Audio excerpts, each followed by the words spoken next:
निरंजन पोद्दार जी, अब ट्विटर को अगर खंगालते हैं तो आज कई सारे ट्रेंडिंग पे हैशटैग चल रहे हैं। उसमें सीएम ऑफ राजस्थान भी है, बाल मुकुंद आचार्य जी का भी जो आज उन्होंने नॉनवेज को लेकर एक वीडियो रिलीज की है, वसुंधरा राजे भी है, चीफ मिनिस्टर भी है, जाहिर तौर पे 3 राज्यों के चीफ मिनिस्टर को लेकर यहां पर है। इसमें किरोड़ी लाल सीएम बनाओ भी चल रहा है, इसमें दूसरी तरफ बालकनाथ का भी नाम लगातार चल रहा है। ये लगातार अभी ट्रेंडिंग पर रहेगा, लेकिन अभी आप बताइए जरा कि बीजेपी किस कवायद के साथ गुजरकर एक आम सहमति के साथ एक चेहरा जो कि सब मंजूर करें सीएम तय करने वाली है, घोषित करने वाली है। देखिए रविंद्र जी, जहां तक अगर आप भारतीय जनता पार्टी की राजनीति के ऊपर दृष्टि डालें तो भारतीय जनता पार्टी कोई भी निर्णय ये चीजें मतलब आनन फानन में नहीं लेती, ये चीज देख करके लेती है, यानी कि बड़ी परिपक्वता से कोई भी निर्णय लेती है और उसके अंदर भूत, भविष्य और वर्तमान तीनों प्रकार का सामंजस्य बिठाने का प्रयास करती है। और भारतीय जनता पार्टी इस बार ये चीज भी समझ के मेरे हिसाब से चलेगी, उनके वो इस चीज का भी गुणा भाग लगा करके चलेंगे कि जिस तरीके से एक चुनावी 1 वर्ष के अंदर अशोक गहलोत जी ने तमाम जो योजनाएं लागू की हैं राजस्थान प्रदेश के अंदर, चाहे वो 53 जिलों की हो, चाहे वो बहुत सारी ऐसी योजनाएं हैं कि जो आप यह मान के चलिए कि जाते जाते वो वहां पे लागू कर राजस्थान के अंदर घोषित करके चले गए और जिनको अब आगे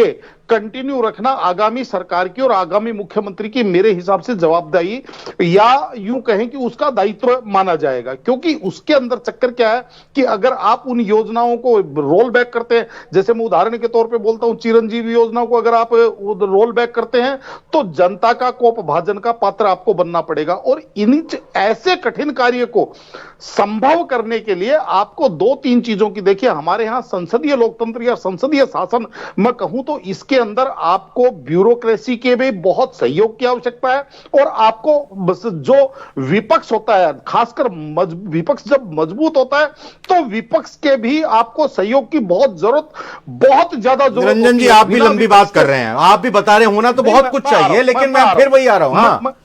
मैं आपकी जो जिज्ञासा है, मेरी जिज्ञासा नहीं है सर, जो हमारे दर्शक हैं, जो राजस्थान के लोग हैं, वो समझना चाह रहे हैं। निरंजन पोद्दार जी राजनीतिक विश्लेषक हैं, राजनीति को बहुत बारीकी समझते हैं, बीजेपी को जानते हैं, कांग्रेस को समझते हैं, तो कौन से वो कुछ नाम हो सकते हैं जिन पर चर्चा चल रही है? हाँ,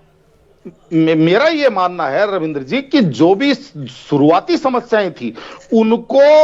कहीं ना कहीं सॉर्ट आउट करके, और जिस तरीके से वसुंधरा राजे जी एक अनुभवी नेता भी हैं और वहां के ब्यूरोक्रेसी के ऊपर उनकी पूरी पकड़ भी है, वो आज राजस्थान कैडर का जितनी ब्यूरोक्रेसी है मेरे हिसाब से जो नई अभी 5 वर्ष के अंदर जो अपॉइंट हुए हैं उनकी तो मैं कहता नहीं, लेकिन उससे पहले जितने हैं सबको वो व्यक्तिगत रूप से जानती है। और तमाम जो विपक्ष है, साथ में जो अशोक गहलोत जी जो राजस्थान के समझ लीजिए आज विपक्षी नेताओं के अंदर प्रमुख व्यक्ति माने जाते हैं, उनके साथ भी उनकी मित्रवत प्रतिस्पर्धा है जो सभी उस चीज से वाकिफ है। तो कहने का तात्पर्य यह है कि ऐसी स्थिति के अंदर मुझे ऐसा लगता है कि जो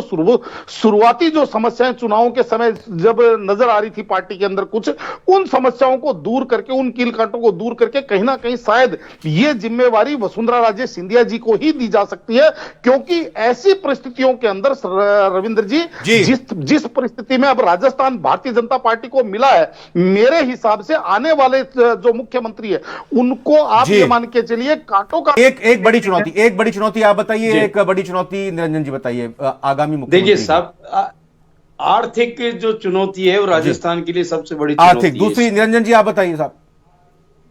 मेरे हिसाब से संघ संगठन, सरकार और ब्यूरोक्रेसी और अपोजिशन सबको एक साथ साधना और इनके बीच में सामंजस्य बिठाना मेरे हिसाब से आगामी मुख्यमंत्री की बहुत। मदन जी कुछ कहना चाह रहे थे, 5 सेकंड से, मेरे पास वक्त नहीं आ रहा। बहुत बहुत धन्यवाद आप चारों ही मेहमानों का।